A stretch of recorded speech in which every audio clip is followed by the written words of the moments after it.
last question. You mentioned just trying to be versatile and go in different lanes. Where does that confidence come for you to be able to go and do that?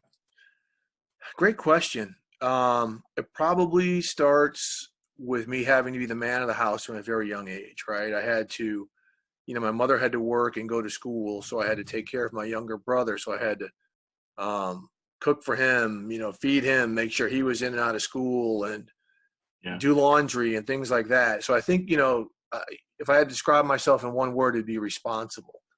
And I think just from living that and having to cover a lot of bases and just about everything I've done and wanting to, I'm probably a control freak. My kids will probably tell you I want to have my hands, in too many parts of their lives.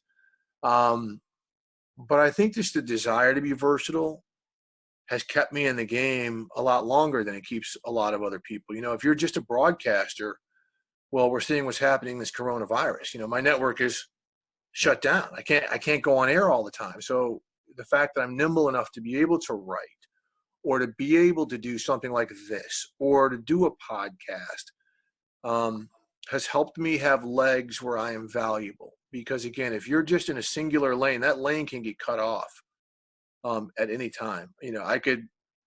People could look at me and say, your hair's too gray, you've aged out. Okay, well, I can still write or I can still do this. But now that I've aged, I've kind of taken on a role as kind of the sage, right? The guy who's been there, the guy who's seen 4 decades of the NFL, Right.